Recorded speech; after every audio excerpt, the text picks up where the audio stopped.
2 hari usai pemungutan suara pemilu 2024, calon Presiden Prabowo Subianto menemui Presiden ke-6 yang juga Ketua Majelis Tinggi Partai Demokrat, Susilo Bambang Yudhoyono.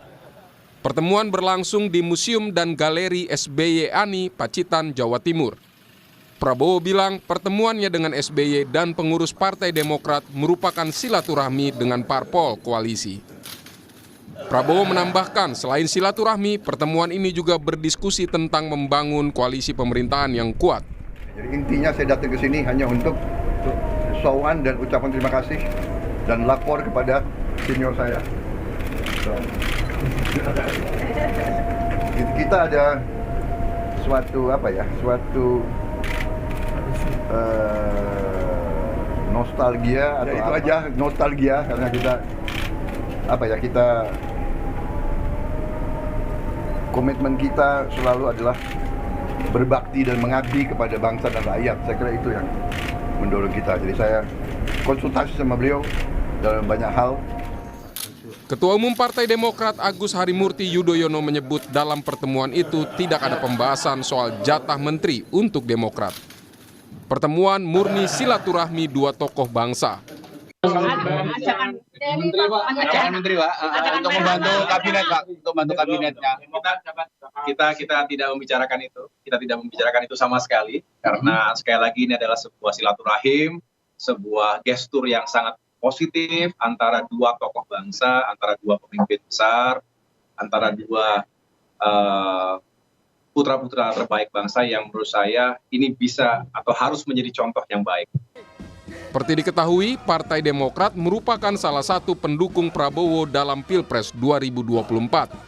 SBY bahkan turun langsung untuk berkampanye bagi pasangan Prabowo-Gibran.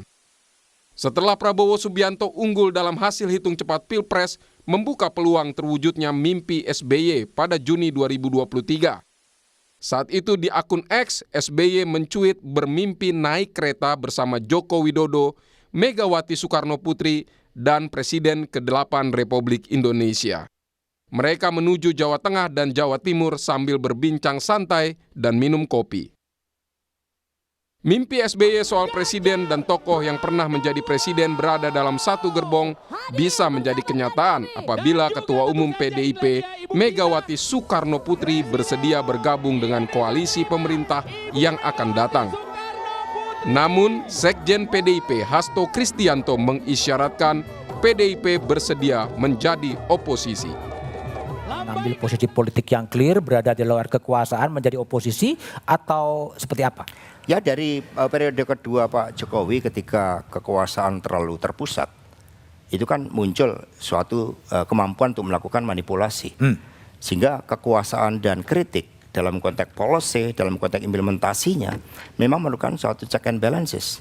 Ketika PDI Perjuangan berada di luar pemerintahan tahun 2004-2009, kami banyak diapresiasi karena kontribusi terhadap peningkatan kualitas demokrasi itu sendiri. Bahkan satu dikatakan berada di luar pemerintahan itu merupakan suatu tugas yang patriotik. Bagi apa? Pembelaan terhadap kepentingan rakyat itu sendiri. KPU memang belum menetapkan hasil pemilu 2024. Namun, apapun keputusan para tokoh politik, publik berharap semuanya demi kepentingan bangsa. Tim Liputan, Kompas TV. Ketua Majelis Tinggi Partai Demokrat pernah bermimpi bersama Megawati dan Jokowi dalam satu rangkaian gerbong kereta. Namun di satu sisi Sekjen PDIP Hasto Kristianto mengisyaratkan partainya akan menjadi oposisi. Lalu bagaimana peluang posisi PDI Perjuangan ke depan? Kami bahas bersama politisi PDI Perjuangan Andreas Hugo Pereira dan juga pakar komunikasi politik Universitas Hasanuddin Makassar, Hasrullo. Selamat malam Bapak-Bapak semuanya. Selamat malam Adri, selamat malam Pak Hasrul. Saya ke Pak Andre dulu. Pak Andre, kemarin ini Pak Prabowo bertemu Pak SBY. Salah satu tokoh utama yang ditemui Pak Prabowo adalah Pak SBY. Nah, apakah jangan-jangan ini juga ada sinyal nih dari Partai Gerindra kalau Pak Prabowo jangan-jangan akan juga bertemu dengan segera Bu Mega? Ya, kalau sinyal untuk bertemu saya nggak tahu persis ya. Tapi ya kalau mau dibilang pertemuan seperti tadi yang disampaikan juga saya kira hal yang biasa antara para politisi, para senior-senior partai atau para elit partai, tokoh bangsa. Saya kira itu hal yang biasa untuk di dalam dialog-dialog untuk ya bisa bertemu, bisa juga tidak untuk bersepakat.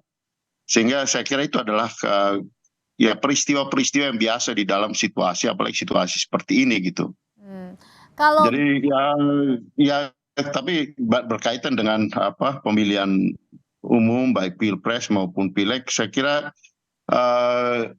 kita perlu menghormati dan seharusnya menghormati proses yang berjalan ini, karena bagaimanapun real count ini masih berjalan gitu. Real count masih berjalan.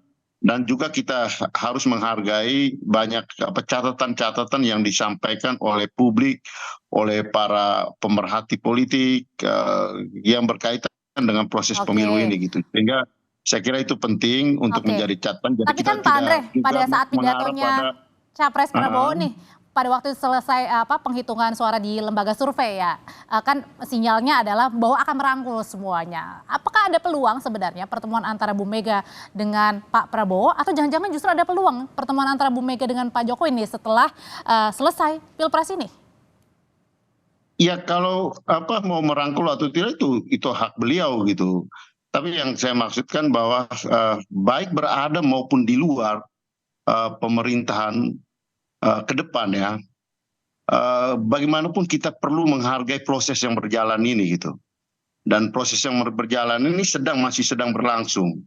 Kenapa? Karena ketika kita mengatakan bahwa saya berada di dalam atau saya berada di luar, artinya kita sudah memberikan legitimasi terhadap proses yang dengan penuh dengan catatan ini gitu. Sehingga saya kira ya hari-hari ini kita melihat perkembangan ke depan.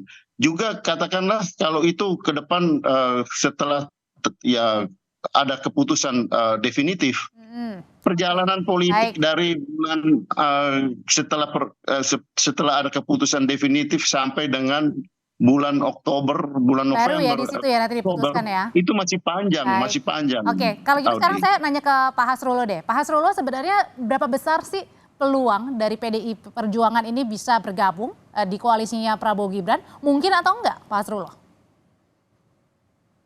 Kalau dia teks yang sampaikan Pak Sekjen, Pak Hasto, dia katakan bahwa dia tapi namanya politik ya, ini kan harus koordinasi dengan Mega. Yang saya tahu Mega juga itu punya, seperti yang kita lihat, dia legowo terhadap Pilpres kali ini gitu. Walaupun ditinggalkan Pak Jokowi, dia tetap ikut, tetap menghormati. Dan yang saya harus katakan di sini, apa yang dilakukan Jokowi atau yang dilakukan oleh Ibu Mega atau yang dilakukan oleh Pak Prabowo, ujung-ujungnya semua harus ada rekonsiliasi. Ya, saya tidak mau sebagai pengamat, sebagai ilmuwan, mau melihat negeri ini damai. Ya. Rekonsiliasi maksudnya berarti nggak ada oposisi maunya atau gimana? Ada oposisi, tapi yang tidak berlarut-larut. Tapi sinyal yang disampaikan pada kunjungan yang dilakukan oleh Pak Prabowo ke SBY, ini salah satu adalah komunikasi ulang-alik untuk merangkul tokoh satu demi satu. Apalagi tadi ada informasi Surya Paloh dipanggil oleh Pak Jokowi, kita belum tahu ya. Tapi yang jelas ini adalah cara bagaimana mendinginkan suasana. Tapi saya juga sependapat dengan Pak Andreas. Jadi proses perhitungan, proses menyangkut tentang kecurangan tetap harus diselidiki. Karena tapi sinyal bahwa ada seperti Pak Prabowo mendatangi senior itu adalah cara untuk memberikan hormat kepada orang yang selama ini mendukung dia gitu. Oke, baik. Kalau gitu Pak Andre, sebenarnya kalau kata pernyataannya Sekjen PD Perjuangan Mas Hasto ini ada di oposisi, ditambahkan juga Pak FX Rudi bilang akar rumput maunya adalah oposisi. Nah sebenarnya apakah kalau misalnya memang oposisi ini sudah dibahas di internal partai? Audrey, ya oposisi berada atau di dalam atau di luar itu di PDI Perjuangan bukan hanya soal ya kita masuk dan kemudian dapat jatah kursi gitu, kursi di kabinet. Atau kalau kita di luar kita tidak mendapat jatah kursi. Tapi kan harus dilihat apa sih tantangan bangsa ini ke depan. Misalnya itu tadi Pak Sekjen juga menyampaikan gitu. Ketika tantangan itu adalah proses perlunya ada check and balances. Perlunya ada demokrasi yang berimbang di dalam sistem pemerintahan. Ya kita mengambil risiko itu gitu. Atau ada tantangan lain gitu. Jadi soal tantangan, baik itu tantangan bangsa yang harus menjadi tanggung jawab PDI Perjuangan, kemudian juga bagaimana partai, positioning partai, tantangan terhadap partai ini ke depan, itu ya akan menjadi tema-tema diskusi, dan biasanya kami di PDI Perjuangan tradisi itu diputuskan di Kongres gitu. Jadi melalui suatu keputusan di mana semua pihak, artinya Kongres itu adalah forum pengambilan keputusan tertinggi gitu, untuk kemudian mengambil positioning itu gitu. Jadi ini bukan hanya persoalan kemudian kita dapat jatah 1-2 kursi kemudian atau tidak dapat jatah kemudian kita bukan soal itu, bukan terlalu sederhana dan terlalu murah harganya. Kalau partai itu hanya berpikir soal kemudian kursi dan tidak dapat kursi kemudian kita berada di luar, dan bukan soal itu, Audrey. Ya, partai harus memikirkan persoalan yang berkaitan yang lebih besar, bagaimana tantangan-tantangan bangsa. Kemudian bagaimana juga tanggung jawab partai itu banyak terhadap, yang dipikirkan ya sebelum menentukan oposisi atau koalisi. Bukan hanya soal itu, Audrey. Pak Hasrullo, kalau analisisnya Pak Hasrullo sendiri kan di tahun lalu nih Pak SBY pernah mimpinya besar ya, nggak main-main ya, bersama Pak Jokowi menjemput Bu Mega dan disambut oleh Presiden ke-8 Republik Indonesia. Nah, kira-kira apakah mimpi Pak SBY ini bisa terwujud? Saling inspirasi waktu terjadi rujuk antara Prabowo dengan Pak Jokowi kan, dipersatukan di dalam kereta. Jadi sebagai bapak bangsa juga melihat secara kepentingan yang lebih luas, mungkin kalau formula yang pernah dilakukan berikutnya bisa dilakukan, kenapa tidak? Persoalannya sekarang yang harus kita hormati, masing-masing partai lagi menunggu suara yang sebenarnya. Kita tunggu Pak Andre ya, supaya bisa kita lebih. Adapun menyangkut tentang negosiasi, komunikasi ulang-alik, itu sudah biasa. Dalam komunikasi politik itu adalah salah satu saluran yang paling efektif. Cara saling menyapa, saling merangkul. Tapi belum tentu dalam hal prinsip-prinsip tentang yang dikatakan Pak Andreas tadi tentang kontrol, tentang idealisme partai saya berada di luar, biar aja nggak apa-apa. Tidak boleh tapi satu yang saya minta sebagai pengamat, sebagai peneliti, bagaimana komunikasi ini dipelihara para tokoh-tokoh bahwa semua di atas baik-baik saja sehingga kita tidak terpengaruh. Pengalaman reformasi kemarin, kemudian konflik-konflik internal itu biasanya diwarnai dari konflik elit yang tidak berkesudahan. Dan Pak Prabowo kemudian Jokowi itu kan mendinginkan suasana. Padahal kemarin kan coba beda 3 Pak Andreas terhadap Jokowi dengan Prabowo, tapi ini coba formula. Tapi yang penting mana menjaga kestabilan kita yang ada di negeri. Supaya juga bisa dirasakan kestabilannya di kita ya, masyarakat ya. Terima kasih Pak Hasrullo, pakar komunikasi politik Unhas, dan juga Pak Andreas Hugo Pereira, politisi PDI Perjuangan. Sehat selalu semuanya.